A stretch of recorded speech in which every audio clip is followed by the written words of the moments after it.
ಬರಗಾಲವನ್ನು ಸಮರ್ಥವಾಗಿ ನಿಭಾಯಿಸಲು ಅಧಿಕಾರಿಗಳು ಸೂಕ್ತ ಕ್ರಮ ಕೈಗೊಳ್ಳಬೇಕೆಂದು ಶಾಸಕ ಡಾಕ್ಟರ್ ಚಂದ್ರು ಲಮ್ಮಣಿಯವರು ಹೇಳಿದರು. ಹೌದು, ಲಕ್ಷ್ಮೇಶ್ವರದಲ್ಲಿ ಬರಗಾಲವನ್ನು ಸಮರ್ಥವಾಗಿ ನಿಭಾಯಿಸಲು ತಾಲೂಕಿನ ಎಲ್ಲ ಇಲಾಖೆಯ ಅಧಿಕಾರಿಗಳು ರೈತರಿಗೆ ಹಾಗೂ ಸಾರ್ವಜನಿಕರಿಗೆ ಯಾವುದೇ ತೊಂದರೆ ಆಗದಂತೆ ಸೂಕ್ತ ಕ್ರಮ ಕೈಗೊಳ್ಳಬೇಕು ಅಂತ ಹೇಳಿದರು. ಶಾಸಕ ಡಾಕ್ಟರ್ ಚಂದ್ರು ಲಮಾಣಿಯವರು ಇಂದು ಲಕ್ಷ್ಮೇಶ್ವರದ ತಹಶೀಲ್ದಾರ್ ಕಚೇರಿಯಲ್ಲಿ ನಡೆದ ಬರಗಾಲ ಟಾಸ್ಕ್ ಫೋರ್ಸ್ ಸಭೆಯ ಅಧ್ಯಕ್ಷತೆಯನ್ನು ವಹಿಸಿ ಮಾತನಾಡಿದರು. ಅವರು ಬರಗಾಲದಿಂದ ಸಾರ್ವಜನಿಕರಿಗೆ ಜಾನುವಾರುಗಳಿಗೆ ನೀರಿನ ಸಮಸ್ಯೆ ಆಗದಂತೆ ಕ್ರಮ ಕೈಗೊಳ್ಳಲು ಚರ್ಚಿಸಿದರು. ಇದಕ್ಕೆ ಸಂಬಂಧಿಸಿದಂತೆ ಪುರಸಭೆ ಅಧಿಕಾರಿಗಳೊಂದಿಗೆ ಕೂಡ ಚರ್ಚಿಸಿದರು. ಈ ಸಮಯದಲ್ಲಿ ತಹಶೀಲ್ದಾರ್ ವಾಸುದೇವ ಸ್ವಾಮಿ, ತಾಲೂಕಾ ಪಂಚಾಯತ್ ಕಾರ್ಯನಿರ್ವಾಹಕ ಅಧಿಕಾರಿ ಕೃಷ್ಣಪ್ಪ ಧರ್ಮಾವರ, ತೋಟಗಾರಿಕೆ ಇಲಾಖೆ ಅಧಿಕಾರಿ ಸುರೇಶ್ ಕುಂಬಾರ, ಟಿಡಬ್ಲ್ಯೂಡಿ ಇಲಾಖೆಯ ಮಾರುತಿ ರಾಠೋಡ್, ಪುರಸಭೆಯ ಮುಖ್ಯ ಅಧಿಕಾರಿ ಶಂಕರ್ ಉಲ್ಲಮ್ಮನವರ ಸೇರಿದಂತೆ ತಾಲೂಕಾ ಮಟ್ಟದ ಎಲ್ಲ ಅಧಿಕಾರಿಗಳು ಉಪಸ್ಥಿತರಿದ್ದರು. Veeranna Hadapad, NKS TV4, Lakshmeshwar.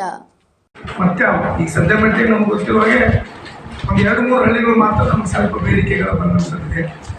ಮುಂದುವರುವಂಥ ದಿನದಲ್ಲಿ ಯಾವ್ಯಾವ ಹಳ್ಳಿಗಳಲ್ಲಿ ನೀರಿನ ಸಮಸ್ಯೆ ಒದಗಿಸ್ಬೋದು, ಆ ಸಮಸ್ಯೆಗಳನ್ನು ಬಗೆಹರಿಸಲಿಕ್ಕೆ ಟ್ಯಾಂಕರ್ ಮೂಲಕ ಆಗಿರ್ಬೋದು, ಬೋರ್ವೆಲ್ ಮುಖಾಂತರ ಈ ನಮ್ಮ ಊರಿನ ಹತ್ತಿರ ಇರುವಂಥ ಏನು ರೈತರಿದ್ದಾರೆ ಅವ್ರ ಕಡೆಯೂ ಸಹಿತ ಆ ನೀರನ್ನು ಖರೀದಿ ಮಾಡುವುದಾಗಿ ಟೆಂಡರ್ ಪ್ರಕ್ರಿಯೆ ಏನು ಬರಗಾಲ ಪೀಡಿತರಾದಂಥ ರೈತರಿಗೆ ಒಂದು ಅನುದಾನವನ್ನು ಬಿಡುಗಡೆಯಾಗಿ ರೈತರ ಅಕೌಂಟಿಗೆ, ಅವರ ಖಾತೆಗೆ ನಮ್ಮೆಲ್ಲ ಅಧಿಕಾರಿಗಳು ಇವತ್ತು ಭಾಳಷ್ಟು ಕಡೆ ಅಂದರೆ ಕೆಲವೊಂದು ಭಾಗದಲ್ಲಿ ಸ್ವಲ್ಪ ಒಂದು 2-3 ಹಳ್ಳಿಗಳಲ್ಲಿ ನಮ್ಮ ಕುಡಿಯ ನೀರಿನ ಸಮಸ್ಯೆಗಳು ಎದುರಾಗಿದೆ.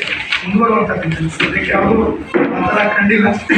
ಜನವರಿ ಫೆಬ್ರವರಿಯಲ್ಲಿ ಸಹಿತ ಈಗ ಕುಡಿಯೋ ನೀರಿನ ಸಮಸ್ಯೆ ಇರಲ್ಲ ಅಂದರೆ ನಮ್ಮ ಪರಿಹಾರ ಏನು ಸರ್ಕಾರದಿಂದ ಆಗಿರ್ಬೋದು ಅಥವಾ ನಮ್ಮ ಜಿಲ್ಲಾಡಳಿತ ತಾಲೂಕಾಡಳಿತ ಏನು ಪರಿಹಾರನ ಕಂಡುಕೊಳ್ಬೇಕು, ಏನು ಮಾಡಬೇಕು, ಎಲ್ಲಿ ನಾವು ಗೋಶಾಲೆಯನ್ನು ತೆರೀಬೇಕು, ಅದರ ಜೊತೆಯಲ್ಲಿ ಮೇವನ್ನು ಖರೀದಿ ಮಾಡಿಕೊಂಡು ಎಲ್ಲಿ ಪಂಚಾಯಿತಿ ವೈಸ್ ಕೊಡಬೇಕಂತ ನಿರ್ಧಾರವನ್ನು ಮಾಡಿದ್ದೀವಿ. ಜೊತೆಲಿ ಒಂದು ಗೋಶಾಲೆ ತೆರೆಯುವಂಥದ್ದು. ಮೂರನೇದಾಗಿ ಸದ್ಯ ನಮಗೆ ನೀರಿನ ಸಮಸ್ಯೆಗಳು ಕಂಡು ಬಂದಿಲ್ಲ. ಕೆಲವು ಸಲ ಮೀಟಿಂಗ್ ಮಾಡಿದಾಗ ಅದರಲ್ಲಿ ಬಿಟ್ಟರೆ ಇನ್ನು ಹುಲ್ಲೂರು ಗ್ರಾಮದಲ್ಲಿ ಸ್ವಲ್ಪ ಮಟ್ಟಿಗೆ ಸಮಸ್ಯೆಗಳಿರುತ್ತೆ. ಅವ್ರನ್ನ ಬೋರ್ವೆಲ್ ರಿಪೇರಿ ಮಾಡೋದು ಮತ್ತು LNT ಕಂಪನಿಯವರಿಗೆ ಸರಿಯಾಗಿ